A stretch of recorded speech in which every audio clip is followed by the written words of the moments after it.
Hi everyone, আজকে আমাদের class 11-এর first class. আজকে আমি তোমাদের ক্লাস 11-এর স্ট্রাকচার অফ অ্যাটম, যেটা পরমাণুর গঠন সম্পর্কে বলবো। তো এর মধ্যে যে টপিকসগুলো আমাদের পড়তে হবে সেগুলো হচ্ছে ইলেকট্রন, প্রোটন, নিউটনের আবিষ্কার কিভাবে হলো, রাদারফোর্ডের পারমাণবিক মডেল ও তার সীমাবদ্ধতা, পরমাণু ক্রমাঙ্ক বা পারমাণবিক সংখ্যাটা কী, বা আইসোটোপ কি, আইসোবার কি, বোরের মডেল, তার সীমাবদ্ধতা ইত্যাদি আরও অনেক টপিকস আমরা আজকে আলোচনা করব।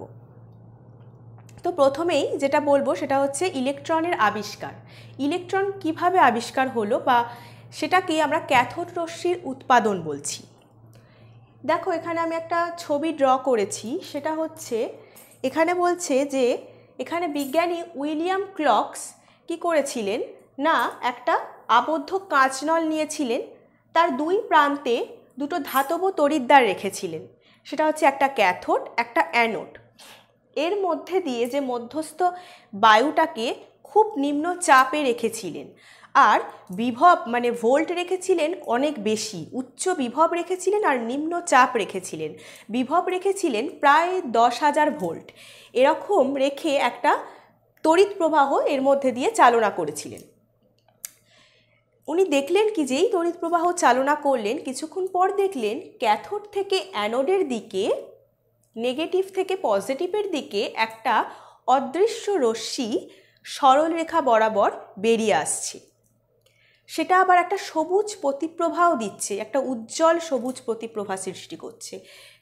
সেইটাকে আমরা একটা ক্যাথোড রশ্মি বলছি। যেহেতু ক্যাথোড থেকে এটা নির্গত হচ্ছে রশ্মিটা, সেই হেতু এটাকে ক্যাথোড রশ্মি বলছি। ক্যাথোড রশ্মিকে কেন এবার ইলেকট্রন কেন বলছি না, ক্যাথোড রশ্মির প্রকৃতিগুলো, এটা হচ্ছে লম্বভাবে নির্গত হচ্ছে। প্রথমত, আলোক রশ্মির মতো এরাও সরলরেখা বরাবর চলে। দেখো, এরা এখানে সরলরেখা বরাবর চলছে। এদেরও ভরবেগ আছে অবশ্যই।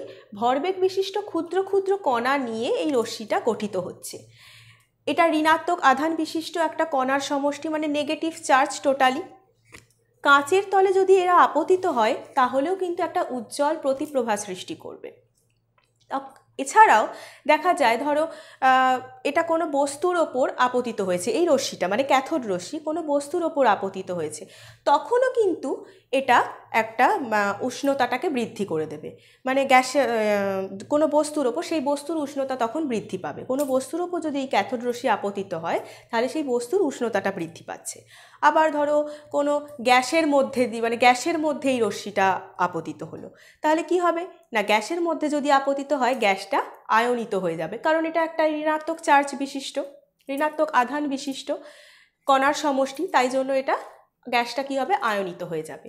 আবার কাঁচের তলে যেটা বললাম, আপতিত হলেও প্রতিপ্রভা সৃষ্টি করে। এছাড়া ধরো কোনো পদার্থে জিঙ্ক সালফাইড ZnS বা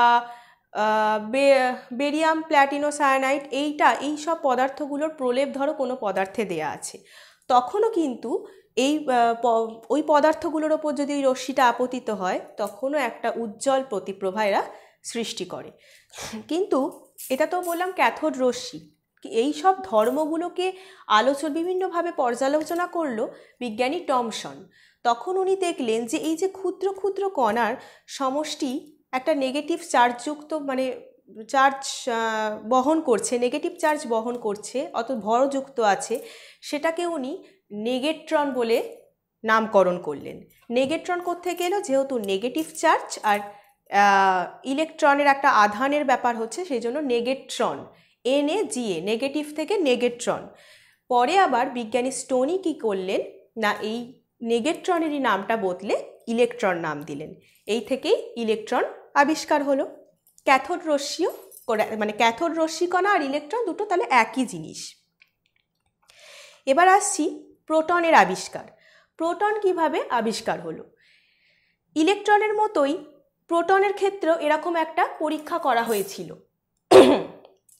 পরীক্ষাটা হচ্ছে, বিজ্ঞানী গোল্ডসেন দেখলেন যে যখন ওই ক্যাথোড রশ্মির পরীক্ষা করছিলেন তখন উনি আবার একটা ছিদ্রযুক্ত ক্যাথোড ব্যবহার করে দেখলেন।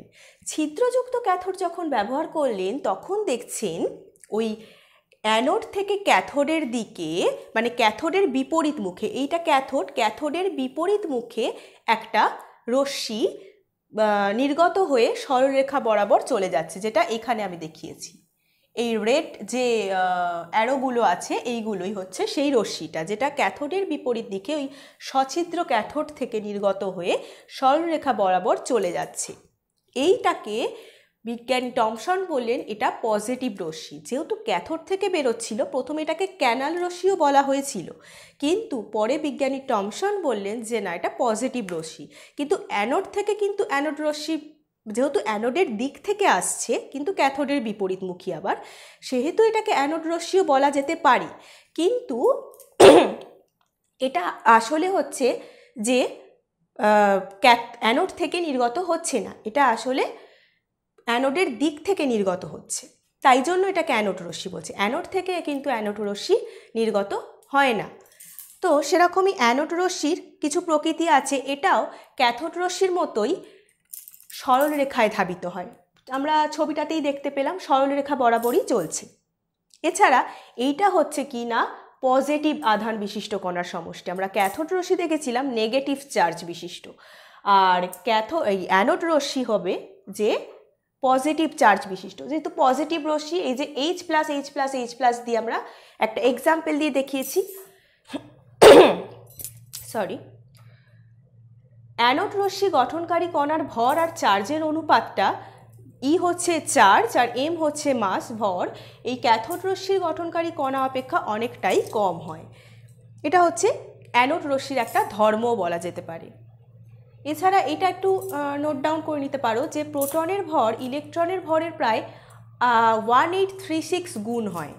এটা হচ্ছে, মানে এটা একটা ক্যালকুলেশন আছে, সেটা তোমাদের দরকার নেই, শুধু এইটুকু মনে রাখলেই হবে।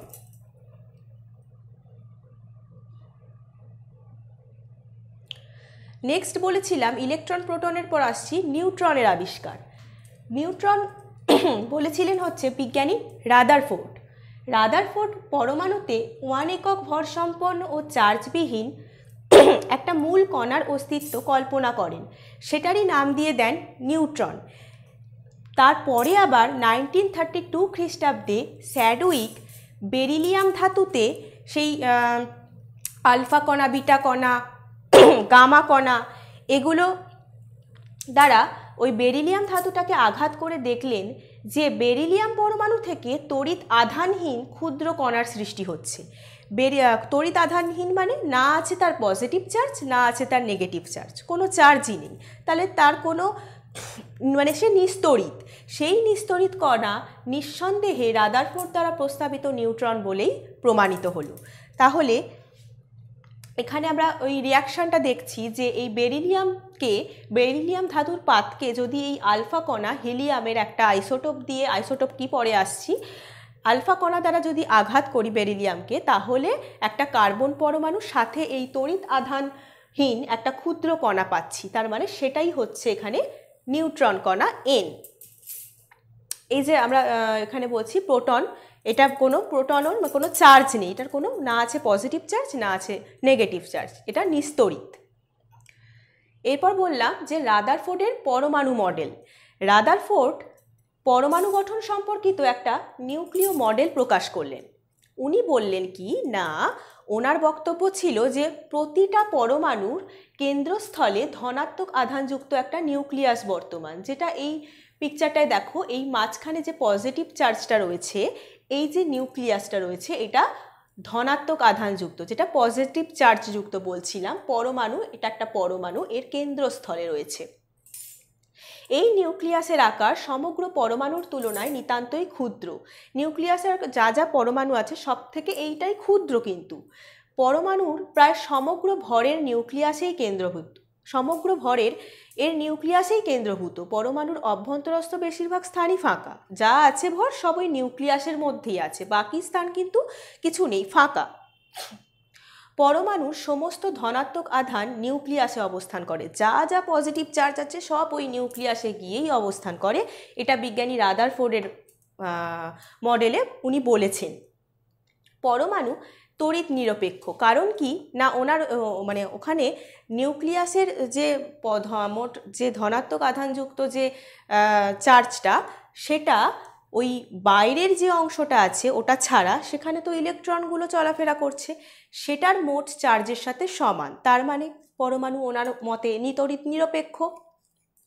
এবার এই কেন্দ্রীন বহির্ভূত অংশে, কেন্দ্রীন মানে নিউক্লিয়াসের কথাই বলছে, কেন্দ্রীন বহির্ভূত অংশে ইলেকট্রনগুলি কেন্দ্রিনের চারিদিকে সমকেন্দ্রিক বৃত্তাকার পথে তীব্রভাবে আবর্তন করে। এই ছবিটায় আমরা দেখলাম সেটাই, যে এই ইলেকট্রনীয় কক্ষপথ, এই কক্ষপথে সমকেন্দ্রিক বৃত্তাকার পথে আর কি এরা আবর্তন করছে। এছাড়াও এখানে উনি বলেছিলেন যে এই যে এখানে কেন্দ্রাতিক বল আর স্থির তাড়িতিক আকর্ষণীয় বল, সেটা এখানেই বলছি। এই যে পজিটিভ চার্জবাহী নিউক্লিয়াস আর নেগেটিভ চার্জবাহী ইলেকট্রনের মধ্যে ক্রিয়ারত স্থির তাড়িতিক আকর্ষণ বল ও ইলেকট্রনের ঘূর্ণনজনিত কেন্দ্রাতিক বল, সেন্ট্রিফিউগাল ফোর্স যেটাকে বলে, সেটা পরস্পর সমান হয় অথচ বিপরীতমুখী হয়। এখানেই এই পিকচারটাতে দেখছি, দেখো কেন্দ্রাতিক বল আর এইটা হচ্ছে স্থির তড়িৎ আকর্ষণ বল, এরা হচ্ছে পরস্পর সমান হয় কিন্তু কিন্তু বিপরীতমুখী। এ দেখো এদিকে এ যাচ্ছে এদিকে আর এ যাচ্ছে, স্থির তাড়িতিক আকর্ষণীয় বল হচ্ছে এই নিউক্লিয়াসের দিকে, আর এ ঠিক তার কেন্দ্রাতিক বল বা সেন্ট্রিফিউগাল ফোর্সটা ঠিক তার অপোজিট দিকে, বিপরীতমুখী হয়। সেই জন্যই এই যে এরা এরকম পরস্পর বিপরীতমুখী হয়, সেই জন্য ইলেকট্রনগুলি আবর্তনরত অবস্থাতেও নিজ নিজ কক্ষের সুস্থিতিটা বজায় রাখছে, কখনো নিউক্লিয়াসে গিয়ে আছড়ে পড়ছে না, এটা রাদারফোর্ড বললেন। এবার রাদারফোর্ডের মতন একটা পরীক্ষা করে দেখে উনি তার পরমাণুর গঠন সম্পর্কে বললেন, কিন্তু রাদারফোর্ডের পরমাণু মডেলের সীমাবদ্ধতা আছে কিছু। সেটা হচ্ছে ম্যাক্সওয়েলের তত্ত্ব অনুযায়ী, ম্যাক্সওয়েল একটা তড়িৎচুম্বকীয় তরঙ্গের তত্ত্বতে বলেছিলেন যে চার্জযুক্ত গতিশীল কণা থেকে নিরবিচ্ছিন্ন শক্তি নির্গত হতে থাকে, যে মানে গতিশীল যে কণাগুলো তা থেকে একটা শক্তি নির্গত হয়। তাহলে রাদারফোর্ড যে বলছে যে পজিটিভ চার্জযুক্ত নিউক্লিয়াসকে কেন্দ্র করে নেগেটিভ চার্জযুক্ত ইলেকট্রন কণা ঘুরছে, তাহলে তো তা নিরবিচ্ছিন্নভাবে তড়িৎচুম্বকীয় তরঙ্গরূপে শক্তি বিকিরণ করার কথা। গতিশীল কণা, তাহলে তো গতিশীল কণা থেকে শক্তি বিকিরিত হওয়ার কথা। সেই শক্তি হারাবার ফলে ইলেকট্রন কণার গতিবেগ তথা কক্ষপথের যে ব্যাসার্ধটা, যে কক্ষপথে ইলেকট্রনগুলো আবর্তিত হচ্ছে তার কমতে থাকবে সেই ব্যাসার্ধটা। তখন কি হবে, ইলেকট্রনটা ক্রমহ্রাসমান ব্যাসার্ধের কুণ্ডলী পথে আবর্তন করতে করতে ক্রমশ নিউক্লিয়াসের দিকে এগিয়ে যাবে, এক সময় নিউক্লিয়াসে গিয়ে পড়বে। কিন্তু রাদারফোর্ড বলছেন তো যে নিউক্লিয়াসে আছড়ে পড়বে না, কারণ ওখানে একটা কেন্দ্রাতিক বল আর একটা স্থির তাড়িতিক আকর্ষণ বল রয়েছে বিপরীতমুখী অবস্থায় এবং পরস্পর সমান ও বিপরীতমুখী। তো কিন্তু এইটার সাথে তো এটা ম্যাক্সওয়েলের তত্ত্বর সাথে আবার এটা মিলছে না। তো এটা হচ্ছে এটার একটা সীমাবদ্ধতা, কারণ রাদারফোর্ডের পরমাণু মডেল অনুযায়ী পরমাণুর গঠন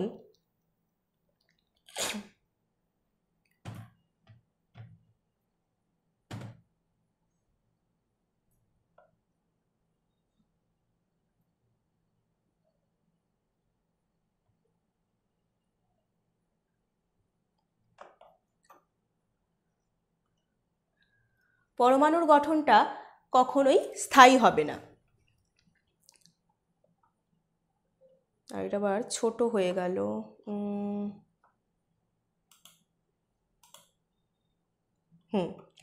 এবার দেখো, এবার বলছে যে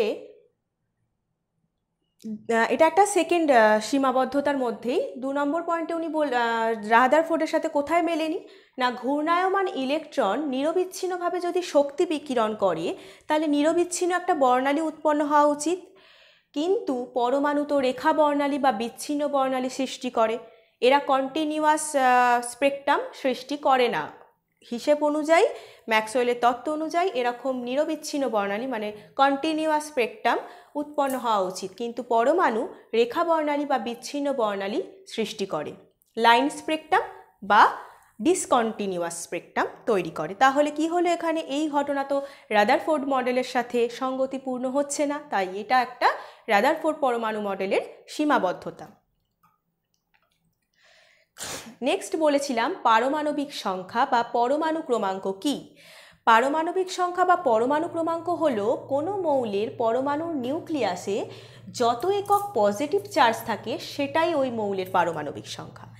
যেহেতু প্রত্যেকটা প্রোটনের পজিটিভ চার্জের পরিমাণ 1 একক, তাই বলা যায় নিউক্লিয়াসে উপস্থিত প্রোটনসমূহের মোট সংখ্যাটাই, নিউক্লিয়াসে যতটা প্রোটন আছে সেটাই তার পারমাণবিক সংখ্যা বা পরমাণু ক্রমাঙ্ক। তাহলে পারমাণবিক সংখ্যা সমান নিউক্লিয়াসে উপস্থিত প্রোটন সংখ্যাও হতে পারে, আবার ইলেকট্রন সংখ্যা হতে পারে। এখানে বলি যে ইলেকট্রন সংখ্যা কেন হবে, একটু আগেই আমরা বললাম যে পরমাণু নিস্তড়িত, তড়িৎ নিরপেক্ষ, তাই জন্য মোট পজিটিভ চার্জ মোট নেগেটিভ চার্জের সমান হয়। তার মানে পজিটিভ চার্জ মানে প্রোটন সংখ্যা যদি পারমাণবিক সংখ্যার সাথে সমান হয় তাহলে ইলেকট্রন সংখ্যার সাথেও সমান হবে।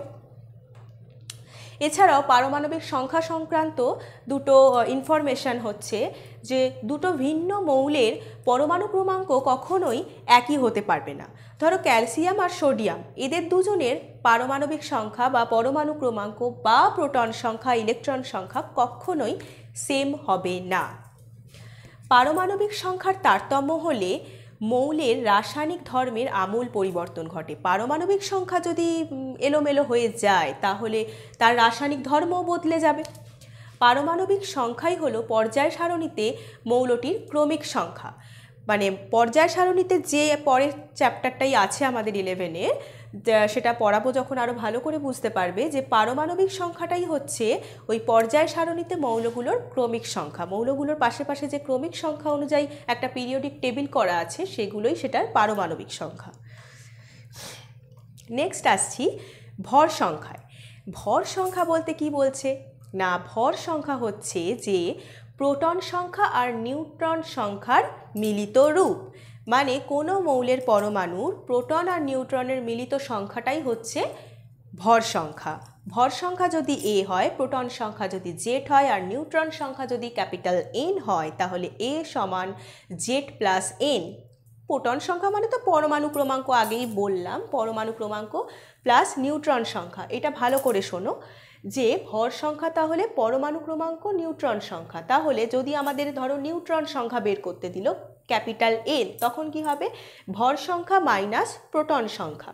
এই ভর সংখ্যাকে কিভাবে লেখা হয় দেখো, বা প্রোটন সংখ্যাকেও, ভর সংখ্যাকে বলছে বাঁদিকের উপরে বা ডান দিকের উপরে, যে কোনো দিকে, মোট কথা উপরে থাকবে ভর সংখ্যা আর নিচে থাকবে হচ্ছে প্রোটন সংখ্যা। বাম দিকের নিচেই থাকবে প্রোটন সংখ্যা বা পারমাণবিক সংখ্যা বা পরমাণু ক্রমাঙ্ক, যেটাই বলবে সেটাই থাকবে হচ্ছে বাঁ দিকে আর সেই মৌলটার, আর উপরে বাঁ দিকেও থাকতে পারে ডান দিকেও থাকতে পারে, সেটা হচ্ছে ভর সংখ্যা। আর এখান থেকেই যদি আমি নিউট্রন সংখ্যা চাই তখন কি হবে, নিউট্রন সংখ্যা এই মাত্র বললাম যে ক্যাপিটাল এন হচ্ছে ভর সংখ্যা মাইনাস, এটাকে এদিকে আনলে মাইনাসে আনতে হবে, A minus Z, N equal to A minus Z, সেটা হচ্ছে 23 মাইনাস 11 12 হচ্ছে এখানে নিউট্রন সংখ্যা। তার মানে আমরা আবার হিসেব অপোজিট দিক থেকে একটা ক্যালকুলেট করে দেখতে পাই যে জেড প্লাস এন, আমরা জেড প্লাস এন বলেছি, ভর সংখ্যা 11 প্লাস 12 23 মিলে গেল। এবার আসছি আইসোটোপ।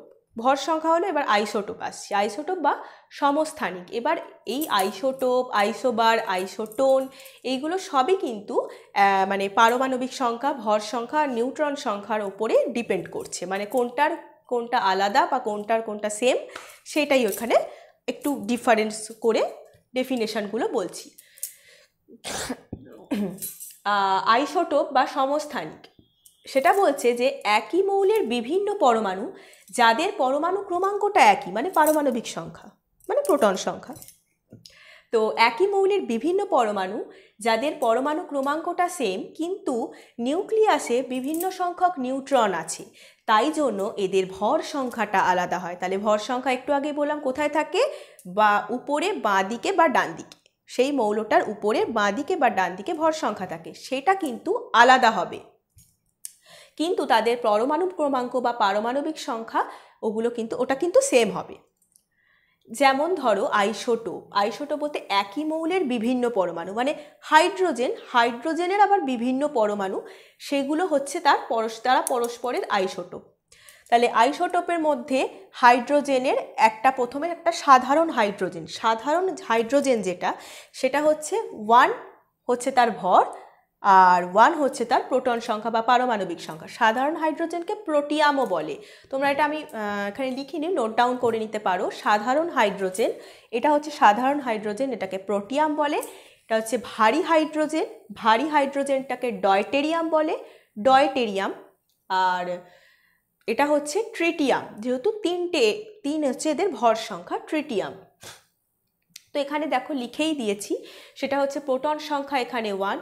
প্রোটন সংখ্যা কোথায় থাকে বলেছিলাম? নিচে থাকে, বাঁদিকে 1। ইলেকট্রন সংখ্যা কি হয়? প্রোটন সংখ্যা যা হবে ইলেকট্রন সংখ্যাও সেটাই হবে। ভর সংখ্যা এখানে ওপরে 1, কিন্তু বাকিগুলোর হচ্ছে এটাই 2, এটাই 3। আর নিউট্রন কি হলো না, 1 - 1 0, 2 - 1 1, 3 - 1 2। তাহলে নিউট্রন সংখ্যার এদের বিভিন্ন সংখ্যক নিউট্রন থাকার জন্যই ভর সংখ্যাটা এদের আলাদা হয়। এরাই হচ্ছে পরস্পরের আইসোটোপ। এছাড়া হাইড্রোজেন ছাড়াও ধরো কার্বন আছে, ক্লোরিন আছে, ইউরেনিয়াম আছে, হিলিয়াম আছে, এগুলোর আর অনেক আইসোটোপ আছে। কার্বনের যেমন 3টে আইসোটোপ, একটা 12C6, 13C6 আর 14C6। এখানে 6গুলো হচ্ছে কি বাঁদিকে আছে, বাম দিকের নিচে আছে। তাহলে 6 হচ্ছে প্রোটন সংখ্যা আর নিউট্রন সংখ্যা। ভর সংখ্যা হচ্ছে ডিফারেন্ট ভর সংখ্যা, সেই জন্যই তো এটা আইসোটোপ। 12, 13, 14। আর নিউট্রন হচ্ছে 12 থেকে 6 মাইনাস করে, 13 থেকে 6 মাইনাস করে, 14 থেকে 6 মাইনাস করে 6, 7, 8। নেক্সট হচ্ছে এই আইসোটোপগুলো আমাদের কোথায় ব্যবহার করা হয়? পৃথিবীর বয়স বা জীবাশ্ম, প্রাচীন গাছ ইত্যাদির বয়স নির্ণয় করার জন্য আমাদের কার্বনের তেজস্ক্রিয় 14C6 আইসোটোপটা ব্যবহার করা হয়। এবার আর একটা কথা বলছি যে আইসোটোপ কিন্তু তেজস্ক্রিয় হতে পারে, অতেজস্ক্রিয় হতে পারে। এখানে যেটা দেখলাম কার্বনেরই আইসোটোপ এই 12C6, এটা কিন্তু তেজস্ক্রিয় নয়। কিন্তু 14C6 যেটা আমাদের এই পৃথিবীর বয়স, জীবাশ্ম, এই প্রাচীন গাছ এদের বয়স নির্ণয় করার জন্য ব্যবহার হচ্ছে, সেটা কিন্তু তেজস্ক্রিয়টাই ব্যবহার করা হয়।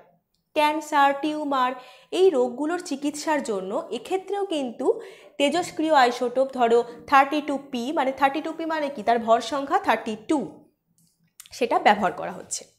এবার হচ্ছে ধরো আইসোটোপ হলো, এবার আইসোবার মানে সমভর বলছে। সমভর, এখান থেকে আমরা অনেকটা ধারণা পাচ্ছি যে তার মানে ভর সংখ্যাটা এদের একই থাকবে।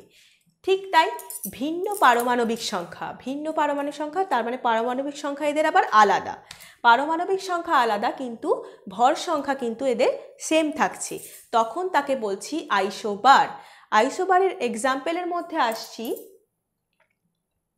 হ্যাঁ, আর্গন আর ক্যালসিয়াম। এদের দেখো 40, দুজনেরই 40 হচ্ছে এদের মাস নাম্বার, মানে ভর সংখ্যা, যেটা বলছি ভর সংখ্যা দুজনের সেম, সেটাই বললাম তো আইসোবার, সমভর। তাহলে ভর সংখ্যা সেম, কিন্তু পারমাণবিক সংখ্যা বা পরমাণু ক্রমাঙ্ক বা প্রোটন সংখ্যা কিন্তু এদের ডিফারেন্ট। তো দেখো এটার 18, এটার 20, তার মানে কি এরা পরস্পর আইসোবার, এরা একজোড়া আইসোবার। এছাড়াও ধরো হিলিয়াম, এই হাইড্রোজেন আর হিলিয়ামের মধ্যে দেখো হাইড্রোজেনের আমরা এই আইসোটোপটাকে নিয়েছি, সেটা হচ্ছে ট্রিটিয়ামকে নিয়েছি। 3 যেহেতু ভর, আর 2, এটা যদি 2 থাকতো তখন হতো যে ডয়টেরিয়াম, সেটা হচ্ছে ভারী হাইড্রোজেন, আর সাধারণ হাইড্রোজেন হলে 1 থাকতো। এবারে 3H1 আর 3 হিলিয়াম 2, এরাও কিন্তু পরস্পরের আইসোবার। কেন বলছি না, এখানে কিন্তু দেখো দুজনেরই, হিলিয়াম আর হাইড্রোজেন আর হিলিয়াম, এদের দুজনেরই 3 হচ্ছে এদের ভর সংখ্যা, আর পারমাণবিক সংখ্যা বা পরমাণু ক্রমাঙ্ক এদের আলাদা, সেটা হচ্ছে একজনের 1, একজনের 2। তাহলে এখানে তো বলেইছি যে ভিন্ন পারমাণবিক সংখ্যা কিন্তু একই ভর সংখ্যা বিশিষ্ট পরমাণু হলেই সেটা হবে আইসোবার। নেক্সট হচ্ছে আইসোটোন হচ্ছে ভিন্ন পটন সংখ্যা বিশিষ্ট তার মানে আইসো বা আইসোটোনের মধ্যে কোথাও একটা মিল আছে, সেটা হচ্ছে যে এদেরও পারমাণবিক সংখ্যাটা আলাদা, আবার আইসোটোনেরও পারমাণবিক সংখ্যাটা আলাদা, কিন্তু এরা সম নিউট্রন সংখ্যা বিশিষ্ট পরমাণু। তার মানে এখানে ছিল ভর সংখ্যাটা একই, আবার এখানে আইসোটোন হচ্ছে সম নিউট্রন সংখ্যা বিশিষ্ট পরমাণু। সম নিউট্রন সংখ্যা বিশিষ্ট বলতে দেখো এই হাইড্রোজেনের এই আইসোটোপটা নিয়েছি আর হিলিয়ামের এটা নিয়েছি, এখানে প্রোটন সংখ্যা দেখো 1 2 আলাদা, ভর সংখ্যাটাও এখানে আলাদা, কিন্তু যখন তুমি নিউট্রন সংখ্যা তাহলে কীভাবে বের করতে বলেছিলাম না, ভর সংখ্যা ইকুয়াল টু প্রোটন সংখ্যা প্লাস নিউট্রন সংখ্যা, তার মানে নিউট্রন সংখ্যা হবে ভর সংখ্যা মাইনাস প্রোটন সংখ্যা। ভর সংখ্যা মাইনাস প্রোটন সংখ্যা যদি করি তাহলে নিউট্রন সংখ্যাটা পাবো। দেখে নিই, 3 - 1 করলে হচ্ছে 2, 4 - 2 করলে হচ্ছে 2, তাহলে দুজনেরই নিউট্রন সংখ্যা 2 হচ্ছে, তার মানে এরা পরস্পরের আইসোটোন। সেরকমই হাইড্রোজেন আর হিলিয়াম, হাইড্রোজেনের আমরা ডয়টেরিয়াম আইসোটোপটা নিয়েছি, মানে ভারী হাইড্রোজেন যেটা, আর হিলিয়ামের এই আইসোটোপটা নিয়েছি যেখানে কি না 1 আর 2 পারমাণবিক সংখ্যা সম্পূর্ণ আলাদা আর ভর সংখ্যাও আলাদা, কিন্তু যখনই এদের মাইনাস করছি 2 - 1 3 - 2 দুটোরই 1, নিউট্রন সংখ্যা বেরোচ্ছে 1, নিউট্রন সংখ্যা বেরোচ্ছে 1, তাহলে এরা দুজনের আইসোটোন। এছাড়াও কার্বন, নাইট্রোজেন আর অক্সিজেন এদের ক্ষেত্রেও দেখো 14 - 6 করলে হচ্ছে 8, 15 - 7 করলে হচ্ছে 8, আর 16 - 8 করলেও হচ্ছে 8, তার মানে এরাও তিনজনে পরস্পরের আইসোটোন, কেননা নিউট্রন সংখ্যা এদের মাইনাস করলে তো সেম বেরোচ্ছে। এগুলো একটু প্রথম প্রথম গুলিয়ে যাবে, কিন্তু আস্তে আস্তে করতে করতে অভ্যাস হয়ে যাবে। মানে মনে রাখতে হবে যে ভর সংখ্যা থেকে আমি প্রোটন সংখ্যা মাইনাস করলেই নিউট্রন সংখ্যা বেরোবে, এই সূত্রটা মনে রাখতে হবে, ভর সংখ্যা ইকুয়াল টু প্রোটন সংখ্যা প্লাস নিউট্রন সংখ্যা। তা আজকে এতটা অবধি পড়াচ্ছি, এটাই ভালো করে পড়ো, এরপর নেক্সট ক্লাসে আমি বোরের মডেল তার সীমাবদ্ধতা থেকে স্টার্ট করব। আর হোমওয়ার্কগুলো লিখে নাও। ক্যাথোড রশ্মি আর অ্যানোড রশ্মির মধ্যে পার্থক্য লেখো, রাদারফোর্ডের পরমাণু মডেলের সীমাবদ্ধতাগুলি বর্ণনা করো, আইসোটোপ বলতে কি বোঝো সবটাই পড়িয়ে দিয়েছি, উদাহরণ দাও, আইসোটোপের ব্যবহার লেখো, পরমাণু ক্রমাঙ্ক কি, আইসোবার কি, কোনো আচ্ছা এটা একটু দিয়েছি যে কোনো মৌলের একটা আইসোটোপের ভর সংখ্যা বলে দিয়েছি 14, আইসোটোপটিতে 8টা নিউট্রনও আছে, তাহলে সেই মৌলটা শনাক্ত করো। এটা দেখি কে কে করতে পারো। আর আইসোবার আর আইসোটোনের মধ্যে মিল কোথায় সেটা এই সব হোমওয়ার্কগুলো করে আমাদের ইনস্টিটিউটের হোয়াটসঅ্যাপ নাম্বার 9804265101 নাম্বারটায় নিজের নাম লিখবে, ফার্স্টে ক্লাস লিখবে আর কেমিস্ট্রি বলে লিখে সব হোমওয়ার্কগুলো করে অবশ্যই পাঠিয়ে দিও, আমরা চেক করে তোমাদের জানিয়ে দেব। আর এটা তোমরা লাইভ চ্যাটে এই অ্যান্সারটা দিতে পারো, কোনো মৌলের একটা আইসোটোপের ভর সংখ্যা 14 আর আইসোটোপটিতে 8টা নিউট্রন আছে, তার মানে আমাদের এই প্রোটন সংখ্যা জানলেই মৌলটিকে শনাক্ত করে নিতে পারবো। তাহলে দেখি কে পারো। ওকে, আজকে এই পর্যন্তই, টাটা।